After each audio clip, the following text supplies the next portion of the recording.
Speak to the report back in second reading of the Financial Service Providers Pre-Implementation Adjustments Bill. When the bill was first introduced, I said that I was pleased that the Minister had indicated his determination to stick to the time frame that he had announced for implementation. As a result of listening to submissions, we have accepted the Minister's decision to extend the time frame, not so much for the registration but for the implementation in its fullest sense post the 1st of December right the way now through to the end of June next year. I also felt that the proposed changes when they were introduced were in line with the principles and the intention of the legislation which I oversaw as the then Minister of Commerce. And it was actually not until I started the somewhat arduous task of reading the submissions that we had received, and we did receive a significant number of very, very detailed submissions, that I realised that there were flaws in the original framework that I had introduced that I had not been aware of as Minister, and which clearly the present Minister had not been aware of either. And just to put what the Select Committee has done with this bill, because it's virtually a rewrite of the bill that was introduced, and I think we need to offer an explanation for that. I want to go back to a moment to the pre-2008 election period. And in so doing, I'm going to confess to the House that which I've confessed to my colleagues, and that is that I know more about the intricate detail and the potential application of this bill now as Chair of the Committee than I did introducing the original pieces of legislation as the responsible Minister. And I think there is a reason for that, and that reason I think should be addressed, and I'm going to come to that suggestion later on.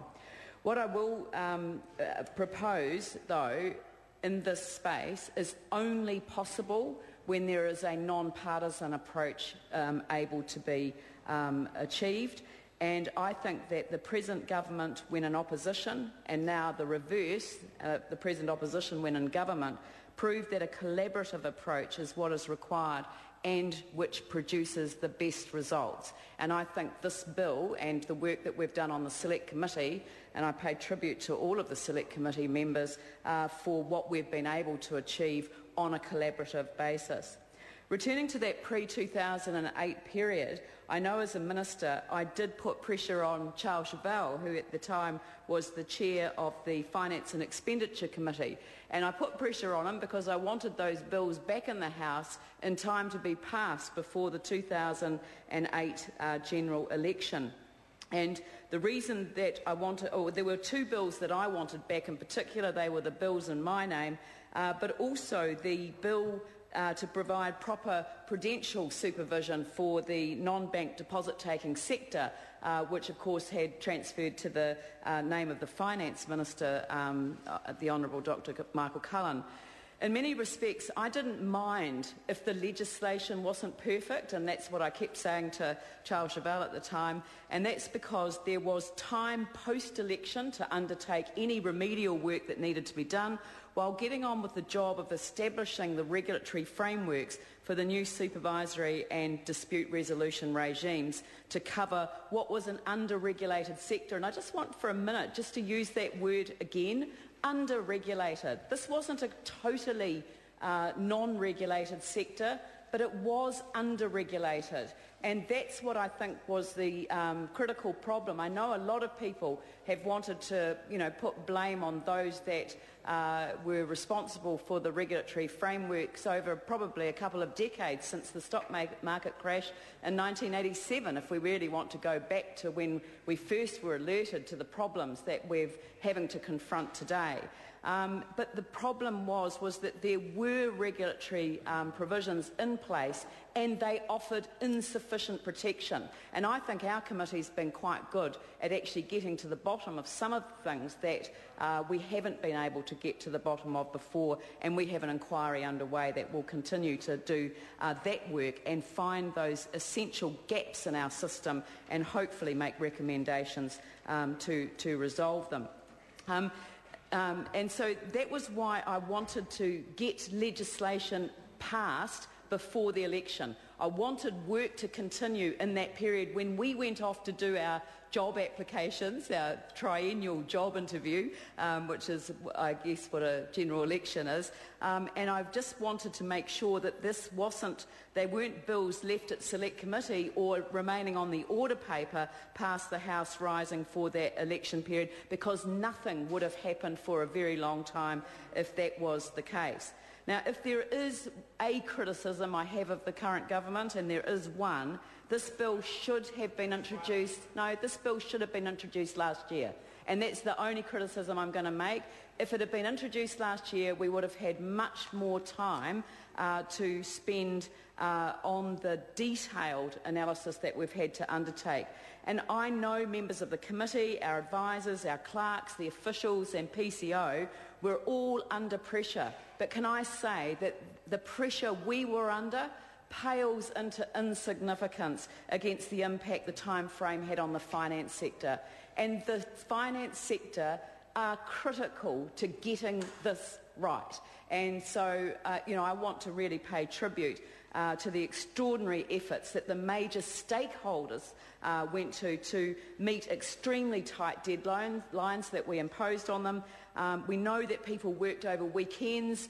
We know that people worked overnight in some cases in order to meet these timeframes and in order to deliver what I believe is now much more like the framework that I envisaged 3 years ago when I announced the decisions made by Cabinet back in 2007. Less than a month before Bridgecorp failed, I made those announcements, and then of course the domino effect started again. We'd had the 3 failures in 2006. Bridgecorp was really the tipping point as we saw them fall one after the other. And that is what the committee returned to in the end, and I acknowledge my colleague from the Greens for commenting on this. We came back to that very fundamental question: what were we trying to do? And this is the perspective that we brought to what we were doing. What was the risk we were trying to mitigate? What was the mischief this was designed to remedy? And was the regulatory response proportionate? And we came up with a mixed set of answers depending on who we were talking about. The legislation fundamentally is about protecting the unsophisticated investors, and I know that some of the mum and dad investors, as they're called, or probably more aptly in some cases nana and granddad investors, I think there was a kind of a resentment of the language of unsophisticated or naivety.